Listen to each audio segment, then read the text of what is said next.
setelah dibacakan mantas waktu ini kan 6 bulan setelah dibacakan. Ya, bisa dijelaskan Bang gugatan kita hari ini tentang terkait apa nih Bang? Baik, hari ini kita menggugat terhadap ini ada klien kita bernama Ranto. Kita menggugat DPN Pradi yang ada di Grand Sleepy dan Dewan Pimpinan yang ada di Serokan Pradi. Jadi hari ini kan banyak gunjang-ganjing terhadap pemberitaan. Kalau kita di sini tidak mau asumsi, kita berdasarkan putusan, datang klien kita mempertanyakan bagaimana nasibnya. Klien kita ini sudah ikut PKPA, sudah mau ujian, tapi dengan adanya putusan ini membuat sangat terpukul klien kita.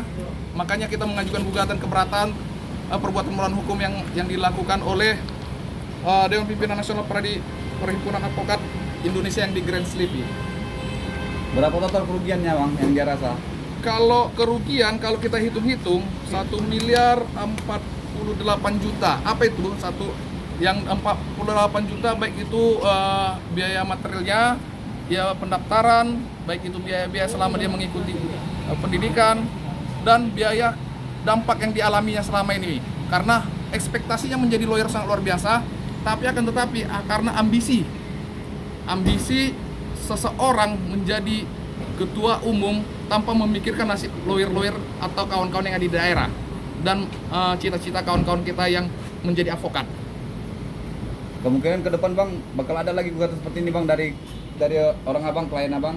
Jadi begini, mungkin saat ini kita menjadi acuan kita satu orang yang harapan kita begini, banyak sih rekan-rekan yang harus lebih jeli dan lebih pintar karena di lapangan sekarang ini banyak narasi-narasi yang dibangun terhadap kesahan suatu organisasi.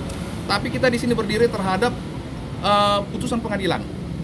Jadi kita minta kawan-kawan yang lain, ini kan kita advokat, kita selalu penegak hukum, cerdas bahwa yang mana yang asumsi, yang mana putusan yang sebenarnya yang sudah memiliki kekuatan hukum. Pengaduan ini dimulai karena adanya ataupun perselisihan Hotman Paris dengan Otto Hasibuan nih Bang. Baik. Ada Bang. Kalau bilang ada hubungan sih, kita bilang tidak ada hubungan. Tapi di sini bermula dari terbukanya tabir ini dari perselisihan mereka. Mungkin banyak kawan-kawan di sini di daerah tidak mengetahui ini, bahwasanya ada putusan yang sudah inkrah, yang sudah menyatakan bahwasanya anggaran dasar anggaran rumah tangga Pradi yang versi mereka ini tidak sah.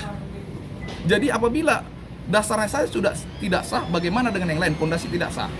Jadi itu yang kita ajukan gugatan ini.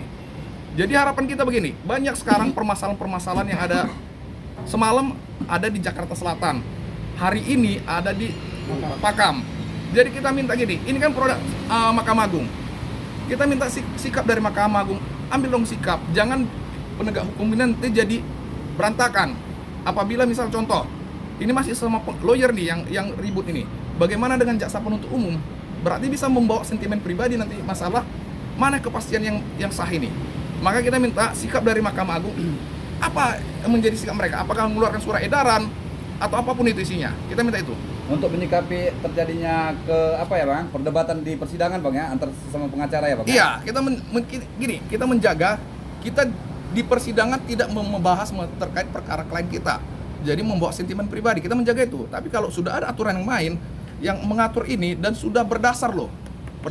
Jadi kalau asumsi-asumsi yang lain itu kita abaikan. Kami berdiri di sini, klien saya berdiri di sini, mungkin sedikit akan disampaikan berdasarkan putusan ini sangat dia kecewa. Jadi jangan ada narasi-narasi yang dibangun di luaran sana.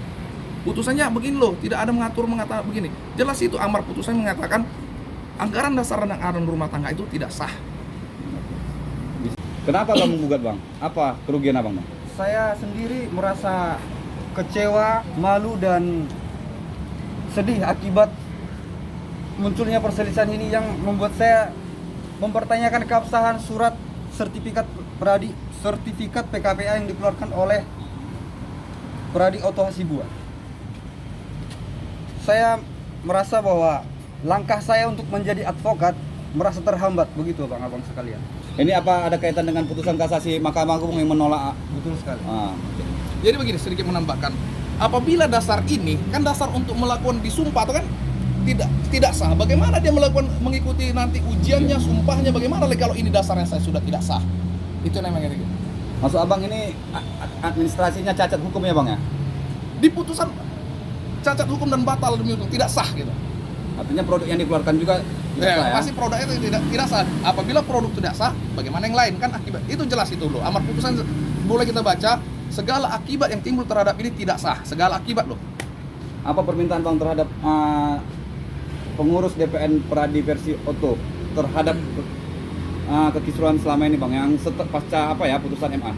Jadi apa begini, permintaan orang abang? permintaan kita begini, janganlah karena ego kita, ambisi kita menjadi suatu pemimpin, tapi merusak terhadap kawan-kawan yang ada di lapangan, yang di daerah-daerah.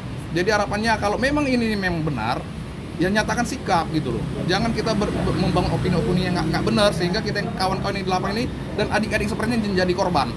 Oke, dengan siapa kita bang? Dengan Dwi Sinaga dan rekan.